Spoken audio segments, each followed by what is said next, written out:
in the northeastern part of the Atlantic Ocean. After passing the British Isles and through the North Sea, the ocean is squeezed into a long and narrow stretch, protruding deep into the northern European mainland.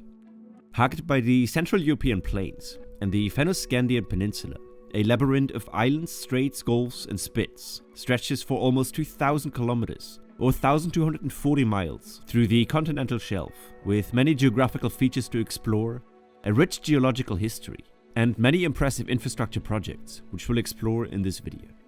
Chapter 1. The Geography of the Baltic Sea. Covering nearly 390,000 square kilometers, or 150,000 square miles, the Baltic Sea is classified as a marginal sea, meaning it is enclosed by land to most sides, and its brackish waters are surrounded by the countries of Denmark, Sweden, Finland, Russia, Estonia, Latvia, Lithuania, Poland, and Germany.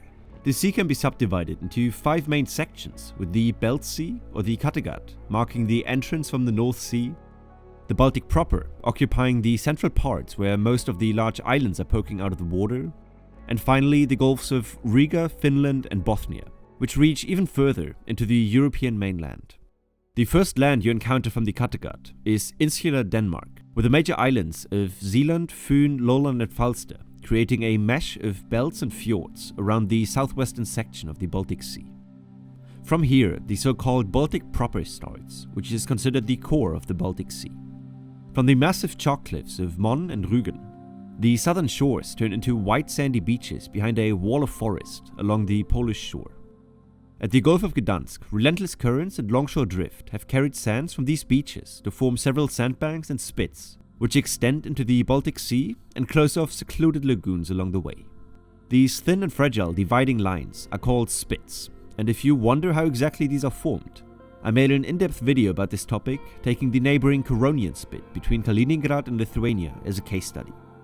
You can find the video in the description below. After passing the coasts of Lithuania and southeastern Latvia, the Gulf of Riga extends into the mainland, occupying a basin between Latvia and the neighboring Estonia. It marks the first of 3 major gulfs which cover the most northern section of the Baltic Sea and harbors the Latvian capital of Riga on its southern shore. In this region of the Baltic Sea, a very high density of current and former capitals can be found, with Helsinki and Tallinn occupying the mouth of the neighboring Gulf of Finland, while Stockholm and the former Russian Empire capital St. Petersburg lay on the opposite ends of this latitude. The southern shores of the Gulf of Finland are still relatively smooth and sandy, but this changes drastically when traversing the narrow gulf. The northern shores start to fracture apart into thousands of tiny islands and rock outcrops, which from here on forward characterize the rest of the Baltic coast, basically until we're back at the southern tip of Sweden. Southern Finland in particular is the most extreme example of this rugged and coarse coastline, with the Archipelago National Park alone covering 40,000 islets, yet it only constitutes a small part of the overall archipelago here. West of this island group lies the autonomous region of Åland, which is incorporated into Finland, while the national language is actually Swedish, and it marks the entrance into the last major subdivision of the Baltic Sea, the Gulf of Bothnia. After the narrow entrance to the Gulf, the sea opens up again before it closes in on the narrowest point of the Baltic Sea at South Kvarken, and is finally capped off by the Swedish-Finnish border, about 80 kilometers short of the polar circle. From the island of Holmen in South Kvarken, there's only a 25-kilometer stretch of water separating it from the Finnish land, and this shortcut has often been used to deliver mail in the past, when the sea was frozen during the long and harsh winters. Traveling down along the Swedish coast, we pass the islands of Gotland and Öland, roughly marking the latitude under which the Baltic Sea typically remains ice-free in the winter today. This ice cover, while it has become infrequent and unpredictable in recent years, has constituted a major pillar in the creation of the sea and its various stages throughout time, bringing us to Chapter 2, the Geological History of the Baltic. About 40 million years ago, what is today the Baltic Sea used to be green plains and forests, with a dense network of rivers flowing through them. Waters from the Ural and Scandinavian mountains came together to form the Eridanos River in the middle of it, which carried these water masses to a massive delta around today's North Sea. Since then, several ice age cycles have carved this riverbed deeper and wider, up to the point where it became a sea, which has undergone several distinct stages in the past 130,000 years. During the last warm period, around 115,000 years ago, the Eemian Sea had an outlet to Russia's White Sea, but this overall gradient to the north has shifted over time, with the most recent ice age creating the so-called Baltic Ice Lake as the glaciers retreated.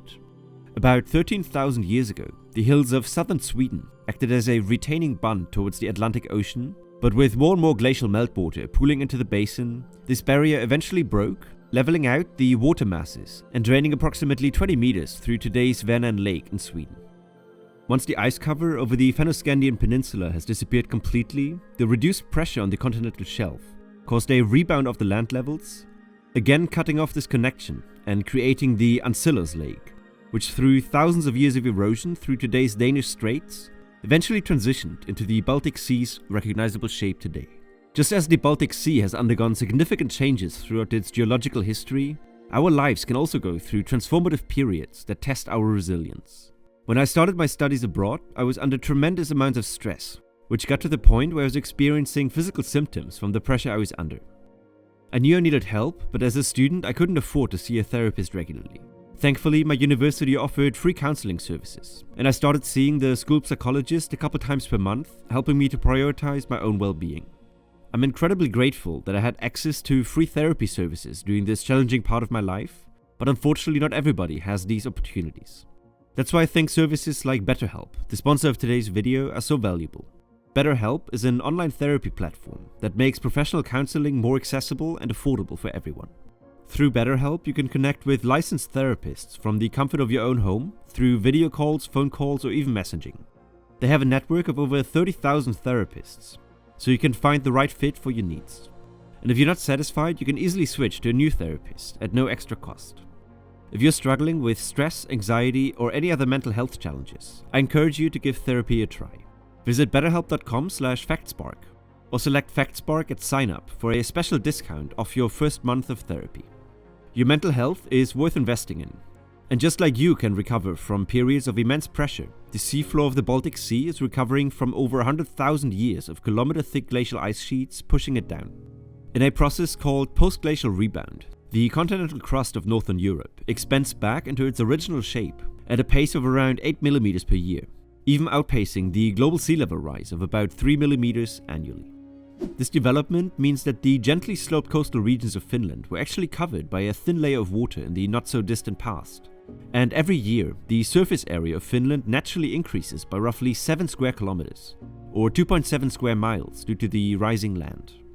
Going back to the time of the Great Eridanus River, whose drainage basin covered nearly all of northern Europe a couple 100,000 years ago, the basin of today's Baltic Sea was actually covered in a vast pine tree forest.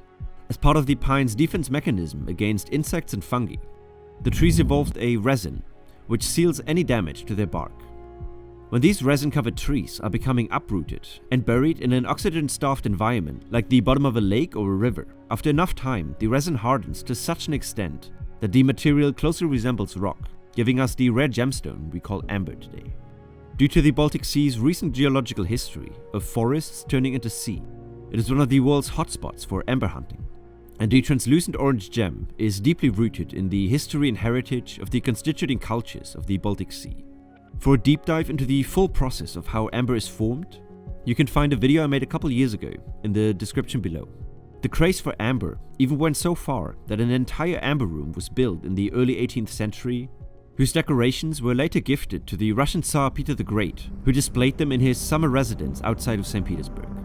Hailed as the eighth wonder of the world, the room's decorations were later looted by the retreating forces of Nazi Germany during the Second World War, and brought to Kaliningrad, from when the whereabouts remain a mystery after an extensive bombing campaign carried out by the Allied forces in August 1944. Today, the remnants of the Amber Room are probably lost forever, but there are many other engineering landmarks around the Baltic Sea which are still standing today, bringing us to Chapter 3. Infrastructure around the Baltic Sea. With so many countries, capitals, and major cities around the Baltic Sea, it has been a primary artery for travel and commerce across northern Europe for thousands of years. 38 active ferry connections between the major Baltic cities and islands transport millions of passengers every year, and the network of bridges and tunnels, especially across the Danish archipelago, are allowing for efficient travel between the countries. To extend this network even more, Denmark is currently constructing the Femern Belt Tunnel between the islands of Lolland and Femern, connecting Copenhagen to Hamburg through a direct highway and train route, and subsequently bringing the whole of Scandinavia closer to the European mainland. The 18-kilometer long immersed tunnel will be the longest of its kind and is expected to be completed in 2029. Allowing travel and commerce between the constituting countries hasn't always been the focus though, and many engineering remnants can be found throughout the drainage basin of the Baltic Sea, where countries try to find alternative ways to transport their goods in and out of the Baltic Sea. Whoever controlled the Danish straits in the past has often levied tolls on any goods coming in and out of the Baltic Sea, and the first entity to work on an alternative route was the Polish-Lithuanian Commonwealth. In 1784, the Dnieper-Bug Canal was finished and connected the Bug River to the Pripyat and then the Dnieper River, allowing a navigable connection between the Baltic and Black Sea. After 2 cycles of decline and reconstruction across the last 200 years, however, a hydropower plant around the city of Brest now makes the canal unusable for continuous passage. Over 100 years later, the German Empire also tried to avoid Danish tolls and the bad weather of the Kattegat, so they constructed the Kiel Canal, cutting through the state of Schleswig-Holstein to the mouth of the Elbe River. This canal also allowed the growing German Navy to connect their Baltic and North Sea fleets in anticipation of coming conflict on the continent. Opposite to the Dnieper-Bug Canal, the Kiel Canal is still thriving today, actually clocking in the highest total vessel traffic of any artificial waterway in the world, with around 32,000 commercial and leisure vessels passing by every year, trying to cut a few hundred kilometers of their journey between the seas. 40 years later, the next project attempted to connect the Russian Barents Sea coast to the Baltic Sea through a canal to the White Sea.